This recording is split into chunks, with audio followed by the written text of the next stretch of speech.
It was a Sunday lunch, the kind where fake smiles hide sharper edges. My sister set her fork down like she was making an announcement. "You've got that big three-bedroom house. It's wasted on just you.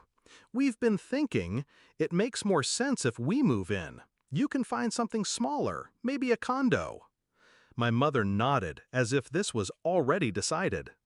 "You don't have kids, honey. Family comes first. And with 6 of them, your sister needs the space more than you." I didn't argue, not then. I just smiled, folded my napkin, and excused myself. We weren't always like this. When Dad died, I was 19. My sister, Elaine, was 23 and already married to Mark. She played the role of my protector then, called every day, helped me with tuition, told me she'd always have my back. I believed her. When I bought the house 10 years later, she was the first to tour it. She hugged me in the empty living room and whispered, "You've made it." I thought she was proud. Now I know she was calculating. The shift started small. I'd host Christmas, but she'd forget to bring dishes she promised. Birthdays came and went without her showing up, unless the party was for her kids. Then came the comments. "This place is too big for just one person. You must get lonely rattling around here. You're so lucky you don't have the expenses we do." It wasn't until that Sunday lunch that the mask fully dropped. They'd already decided I was moving out. I was just the last to be informed. That night, I didn't cry, I didn't rage. I made tea, sat at my desk, and began my plan. The deed was in my name only. The mortgage was fully paid off.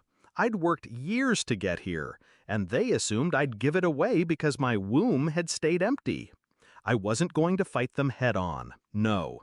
People like Elaine thrive on public drama. I'd make her think she'd won, right until the floor dropped out from under her. Step 1. I agreed. A week later, I called Elaine. My voice was light, almost cheerful. "You know, you're right. This house is too much for me. If it'll help you out, I'll move. But I'll need a couple of months to sort things." She was almost giddy. Mark got on the line to thank me, though he couldn't hide the smugness. They even started bringing the kids over to get them used to the place. That was fine. Every visit gave me the chance to gather exactly what I needed. Step 2. I sold the house. Not on the open market, not to anyone they knew. A private buyer, cash offer. I accepted quickly, under market value, to ensure it closed before word could spread. The contract was airtight, the funds already transferred to an account they didn't know existed. I told no one, not friends, not neighbors, just my lawyer. Step 3. I let them plan their move-in. Elaine sent me Pinterest boards for their kids' rooms. My mother suggested where we could store my furniture until I found a smaller place. I nodded through it all, smiling at the mental image of their faces when they learned. Moving day. They arrived with a rented truck, Mark barking orders, the kids running through the front yard. Elaine strode up to the porch like she already owned it. "We'll start with the beds. You can load your stuff after," she said. I handed her an envelope. She didn't take it first, too busy directing traffic. "What's this?"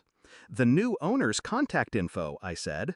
"You'll need to arrange a tour with them. It's not my house anymore." Her face froze. "What do you mean, not your house?"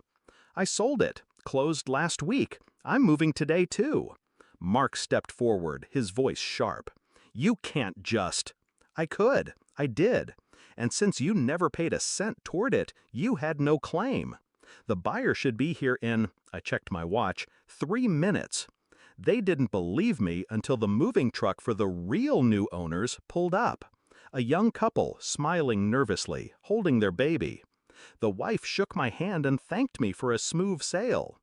Elaine's kids stood confused, clutching their toys, as their mother's voice pitched higher, more desperate. My mother avoided my eyes entirely. I didn't stay to watch the full meltdown. Just got in my car, turned the key, and drove away. Now I live in a smaller place, by the coast. 2 bedrooms.